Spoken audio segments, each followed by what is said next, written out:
বিশেষ করে গ্রামে এই যে মাছ, এই জমিগুলোতে যে মাছ পাওয়া যায়, বিশেষ করে টাকি মাছ, মলা মাছ, শৈল মাছ, এই মাছগুলোর খুব স্বাদ হয়, যেটা বলে বোঝা।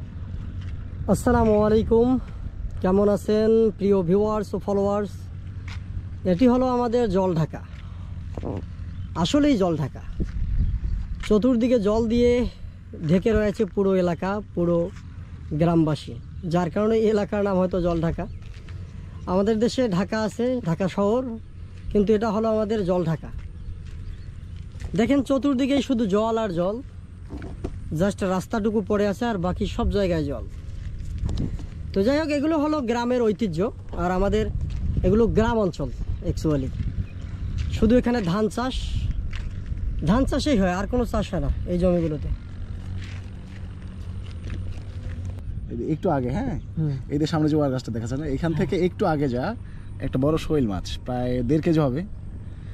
1.5 কেজি ওজনের শৈল মাছ এখান থেকে একটা ঝাঁপ দিচ্ছি, ওইখান থেকে ঝাঁপ দিয়ে ওই যে ওয়ার গাছটা, ওই যে সামনে রোয়ার গাছ, ওইখান থেকে চলে গেছে মাছ এক ঝাঁপে।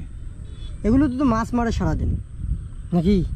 তাই তো, সারাদিন মাছ মারে। এগুলো তো মাছ আছে প্রচুর। এই যে লোক মনে হয় মাছই মারতেছে, ধান চাষ করবে এখন। এই ধান খেতেও কিন্তু প্রচুর মাছ পাওয়া যায় এই এলাকায়। ধান ক্ষেতগুলো তো প্রচুর মাছ থাকে, একটা সময় মাছ পাবে মানুষ, প্রচুর দেশি মাছ, এবং এই মাছগুলোর স্বাদ প্রচুর। বিশেষ করে গ্রামে এই যে মাছ, এই জমিগুলোতে যে মাছ পাওয়া যায়, বিশেষ করে টাকি মাছ, মলা মাছ, শৈল মাছ, এই মাছগুলোর খুব স্বাদ হয়, যেটা বলে বোঝানো অসম্ভব। ট্যাংরা মাগুর, দেশি মাগুর, বিদেশি মাগুর না, দেশি মাগুর এবং ট্যাংরা মাছ, এগুলো মানে প্রচুর স্বাদ হয়, এবং এই গ্রামের মানুষ এই মাছগুলো এই জায়গাগুলো তো পেয়ে থাকে। আর অ্যাকচুয়ালি অনেক সুন্দর জায়গা, মানে এরকম পরিবেশ তো আপনি শহরে পাবেন না। বিশেষ করে সন্ধ্যাবেলা বা বিকেল টাইম এখানে সেই ফাঁকা জায়গায় সময় কাটানোর মজাই আলাদা। নিরিবিলি পরিবেশ একদম। এদিক দিয়ে বাড়ি ঘর নেই, দেখেন চতুর্দিক দিয়ে কোনো বাড়ি ঘর নেই, চতুর্দিক দিয়ে শুধু ফাঁকা আর ফাঁকা।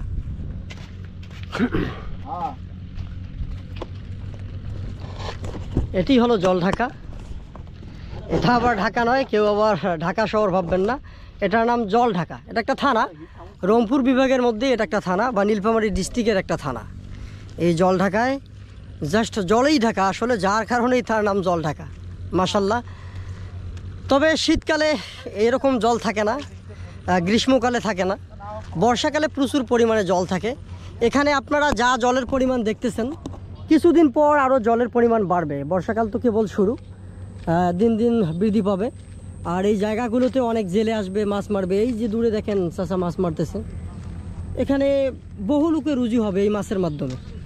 প্রায় আপনার টানা 3 থেকে 4 মাস অনেক মানুষ এখানে মাছ ধরে ধরে বাজারে বিক্রি করে তার জীবিকা নির্বাহ করবে। এটাও আল্লাহ তাআলার রহমত। মাশাল্লাহ, বৃষ্টি যেমন আল্লাহ তাআলার রহমত, আবার গজব। তো যাই হোক, এটাই মনে হয় আল্লাহ তাআলার রহমত, যে এই বৃষ্টিগুলোর কারণেই মানুষের জমি যে চাষাবাদ করবে, এই জমিগুলোতে কিন্তু ধান চাষ হবে, তখন তাদেরকে পানি সেচ দেওয়া লাগবে না।